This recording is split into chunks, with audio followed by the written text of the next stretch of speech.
Penland is a school, a community, a gathering space. People come from all over the country and beyond to teach or learn. We run short, intensive workshops in 16 different studios. And people come for a short amount of time, stay on campus, take a very focused workshop to learn a certain process or skill or deep dive into a topic, and eat together, go to bed late at night, get up early in the morning. And then we also have this kind of surrounding community of programs where a lot of artists come and stay for a year, up to 3 years. And we have a staff of mostly artists who live in the area. And because of many years of programming here, a community of artists and craftspeople has grown up around the school and really expanded it into the surrounding counties. So they are also very much a part of what happens here.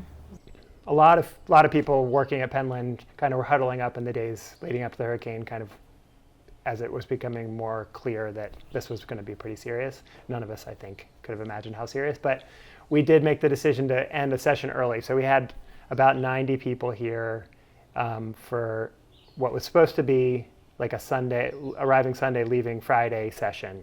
And on Thursday morning, or maybe it was Wednesday evening, I don't remember, we decided to send a communication to everybody that we're cutting it short. We're going to give everyone a prorated refund, asking everyone to leave on Thursday. At that point, it was already raining really heavily, but the storm hadn't hit us yet. So we were able to get a lot of people out. Of those 90, I think we had about 25 people that were still stuck here. And then we have other programs that are residential. So we had core fellows and resident artists and some staff that live essentially on campus.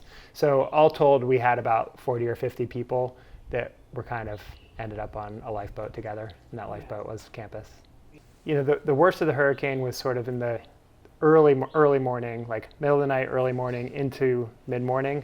We didn't lose power until partway through that. I think it was 8 o'clock maybe in the morning.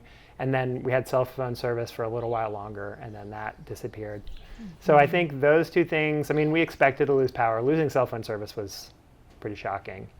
And so something that I've heard from almost everybody who lived through it in this area is that everyone thought that the problem was kind of their road or their driveway. So we just, I think, all assumed that if we could cut our way out or find our way to town, like we would be connected to civilization again. So I think it was actually, in that sense, it was a very slow process of realizing how serious it was, because it just felt like we're stuck here, but surely like we can get to services, we can get to grocery stores, not knowing that how widespread it was. So I was out checking on everyone, trying to see if we could safely get people to the Pines. And I remember calling somebody I work with and saying, call 911 and tell them that we have 50 people up here. I just want them to know that I want us to be on their radar. And that person called me back and said, nobody picked up at 911, which was pretty unsettling. That was definitely new territory for us as a community. Yeah. I live walking distance, and I can remember walking up around 7:30 or 8 in the morning, which was probably right when the whole thing was reaching its peak.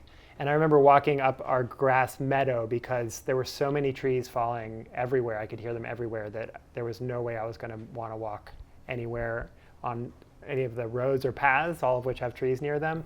So I can remember then finding my way quickly into housing and contacting people and just kind of saying you can stay here. I can't promise you that a tree's not going to fall in the building, but I think it's not going to come crashing through and injure you, but it could be very scary. Or we can run to the field, and then from there we can safely make our way to the Pines, which I think is where everyone should go eventually. So that was the kind of chaos that we were up against. I can remember too, just especially along this ridge here, there was really a lot of kind of hot spots. People have talked about tornadoes or especially kind of savage areas kind of spinning off of the main storm. Mm-hmm. And I can remember just seeing this ridge just like the trees just moving in ways that were just incredible. We were lucky in that we didn't have really anything that was completely flattened. One building was damaged that was not in use anyway, that we're not going to rebuild. Everything else was repairable. But we had trees on, I think, over 20 buildings. Yeah. So it was quite a bit of work. Yeah. And we set as a goal, I think it was sometime in November probably, that we decided that we were going to open for our winter residency, which opens in early January. And once we set that as a goal, that put a timeline on all the work, and it was a nail biter. We had people working here until the wee hours of the morning the day before people were supposed to arrive, making sure that we had enough housing that was reusable. And of course, then the trees themselves are a major hazard, so removing the trees was a huge operation. We had very heavy equipment in here for a while working on them. In the initial burst of work after the storm, it was a little bit of a free-for-all. We had a lot of people using chainsaws, and in retrospect, you know, we had a lot of people who, I think this is a community that prides itself on being capable and being full of problem solvers, and that was really on display. In retrospect, that was pretty scary because we had no way of getting someone to the hospital, and in fact, the hospital was really struggling. They didn't have power for a while. They didn't have water for a long time. So it was, we were really fortunate that we did as much work. After we got past that first maybe week, we were able to take a breath and just make a plan to collect insurance money, hire people that could do this, help us. And so that was important. But we were just surrounded by green because everything that was usually up was laying around us. So that was a really strange feeling. You really couldn't see, in a lot of places, you really couldn't see 12 feet ahead of you. None of the leaves had fallen, so it was foliage everywhere. There was an epidemic of poison ivy because all the poison ivy that had been up in the trees was now on the ground, and people had to climb through to get anywhere. Our neighborhood, they had spent 2 days just clearing a car-sized hole down the road. So we were like, well, we can get down our road now. We'll see how far we can go, and then if we have to hike in, we'll hike in. And we made it up to a point coming up the hill to the school, and all of a sudden there was a row of parked cars. So obviously there was no more driving, and we got out of our car and just brought what we could carry and walked in. And by walking, I mean mostly climbing over things. And then we got through all of that and made it up to the school. It took quite a while. And then we realized that the school had a neighbor had gifted a Starlink to the school. And that was the first time we saw anybody. And it was the first time we were able to reach out to our families and say, we're okay. So that was 2 or 3 days in. And everyone had collected at our central building, which is where we serve meals, and that's where the generator was. And I found Ian and Mia, and a lot of our staff and residents and core fellows were here, and a band of students. And then that was how I found people. I think it took me like at least 4 days to get here. I got here a bit later because it never occurred to me to come here, actually. I just assumed the roads were blocked, and I actually couldn't get out where I was living. And my plan was to walk from my place to Julie's place, because she's like a quarter of a mile from me, and see if I could ascertain that she was alive. But she actually ended up at my place. She actually drove to where I lived and walked to my place. And we went to Burnsville to get water and food, and we stood in line at Burnsville Ingalls for like 3 hours waiting to get. But my spin class people were there, so it was great. but then through Julie, I realized I could come up here because the road was clear. I just assumed the road was gone, and it was really heartwarming to like, oh, here we are, we're all okay, and they had pasta for dinner in the Pines, it's like, oh man. We were really fortunate that we have this generator in the building where our dining hall is, which meant that we had our freezer and walk-in refrigerator, and enough of our staff lived close by that we just kept serving food, and we weren't sure how long the propane was going to last that was fueling the generator. We weren't sure how long the food was going to last, and the water was touch and go there for a while. It damaged our water system, which we then fixed, or our facility staff fixed. So we were just holding on by our fingernails, but it really was kind of like a lifeboat down there. Everyone was pretty much sleeping down there because there was just no way to really safely travel very far. In the, I'd say 2, 3, 4 days after the storm, we really got into this rhythm where we were clearly the hub for a lot of people, especially within walking distance, or as roads started to get cleared, people would tend to drive up here. And we just were, serving food to whoever was here because it was just, there was just no way that people were going to be able to get to services. So we would try to stay updated on information about where there was gas available, because gas was really hard to find for a while. How to get to airports. Eventually, kind of circuitous routes started opening up to airports, and we tried to share all that information. So we just kind of became a little shelter as best that we knew how to do. And as a craft school, we were well equipped to do that. So we started grabbing things like, the first thing was a big white dry erase board that someone pulled, probably you, out of one of the studios. And we put it down at the Pines, and someone just started a list of all of our community members. Once someone saw someone or spoke with someone and knew they were okay, they added their name to the list. So that way we just could track who was not on the list and who maybe we could send people out to, and then we were able to add information hourly as it was coming in about which roads were open, and if you could get to Asheville, if you could get to Charlotte, if you could get across the Tennessee border. Yeah, and I think it points to what Leslie was talking about, kind of the concentric rings of community that is Penland, that a lot of people's families, even if they're not Penland staff or students, but they live in the area, their first impulse was to reach out to Penland to try to find out if their people were okay. So we had staff that were outside of the affected area that were able to be publishing stuff on our website about who was accounted for. And I think a lot of people reached out directly through the website and social media. Yeah, and social media. I was talking about it a lot with my family afterwards. I didn't realize the extent to which my emergency plan was just Penland in general, in so many different ways. So yeah, and I think that's true for all of us. Yeah, I think all of our neighbors found that to be true too. We're going to talk about high water. Oh yeah. Well, high water is officially gone. So that there were rumors they were going to come back and not come back. So a bit of a panic with my pottery friends and sculptor friends in the area. What are they going to do without their particular, those recipes that high water. It's their own proprietary stuff, and Earth and Red is gone. Phoenix is gone forever. So fortunately, I had just bought clay for concentration for the 6-week class. So I had a lot of clay already here. And so for my local clay friends, they came and were able to get clay from Penland. I mean, they paid for it, of course, but they bought clay and also materials to continue making their work. Because for a while there was nowhere to get clay for a bit.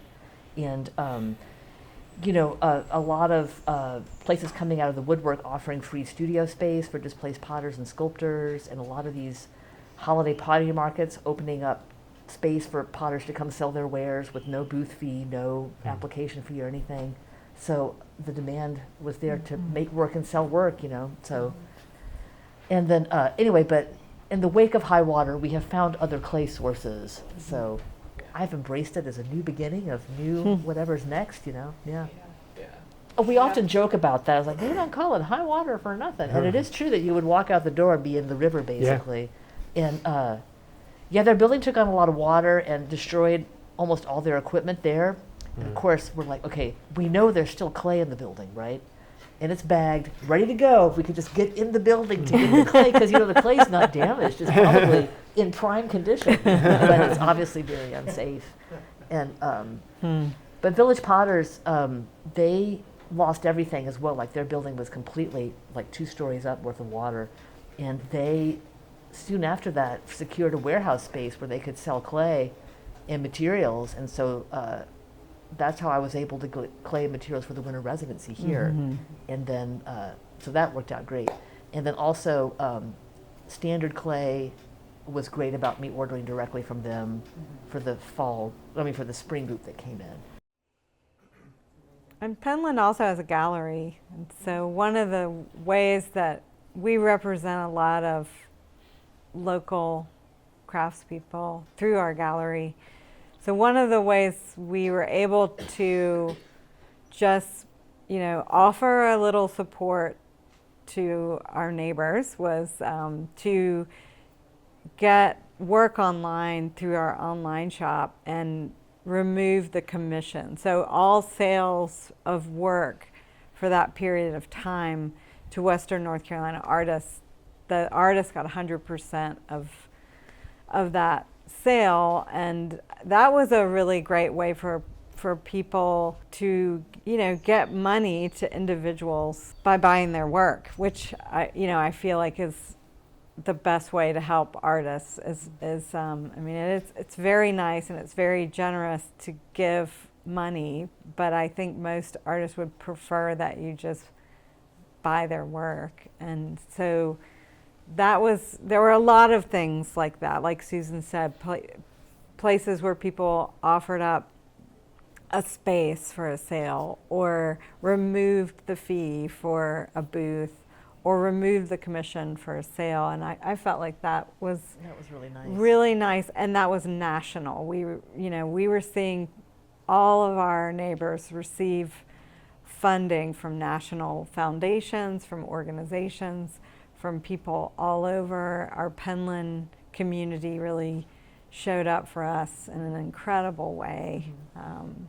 So there was this support and network from all over, way beyond, the impacted area, that really helped us all in the short term when you're facing damage but don't know how you're going to pay for it yet, or how you're going to relocate, or if you've lost all of the work that you've spent the past 3 months making, what's your income going to be for the next 3 months? So that was really great to see. And I want to say for FEMA that they had so many people on the ground so quickly here, just lovely people that were here to help and answer questions. They were really in all of the community gathering spots. These are very small towns, so there aren't hotels, there aren't big community centers, there aren't arenas, there aren't these. So that really happened in the public schools and in the fire stations, and everywhere. Every time you went to one of those distribution points, there was a FEMA table, and there were people from all over the country that were here working and helping out. I think that the biggest obstacle with FEMA is that a lot of people don't understand the gaps that they are meant to fill, and I think people expected FEMA to just be able to take care of whatever their need was, and unfortunately they really focus on those kind of interstitial problems, like things not covered by insurance. They don't cover small businesses, they cover homes, and it's a lot of work and red tape, and it was compounded by the fact that people didn't have internet access and they didn't have phone service. And so a lot of people just had to wait until they could physically go and meet with somebody. And that delay was hard to understand,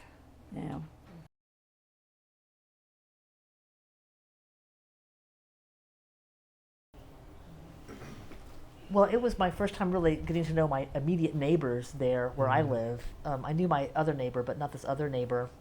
So it was an opportunity for me to meet people who aren't from Penland and aren't clay people and aren't from my spin class. So that was kind of nice to meet people from outside of my normal my normal group. So that was something that one uptick.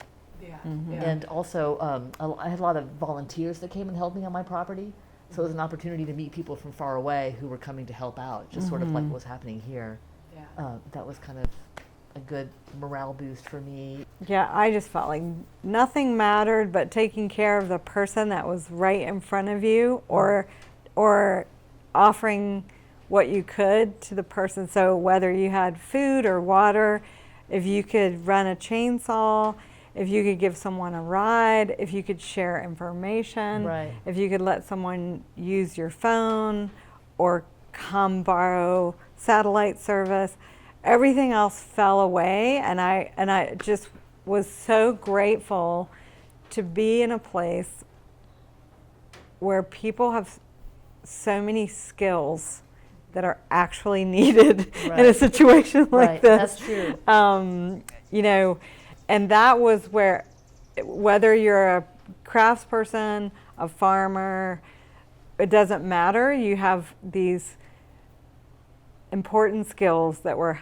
highly relevant in the situation. And I just felt like we were very self-sufficient there for about a week when we needed to be, and frankly had to be. And you want to find yourself surrounded by crafts people and people who know how to use their hands and people who know how to drive excavators in that moment.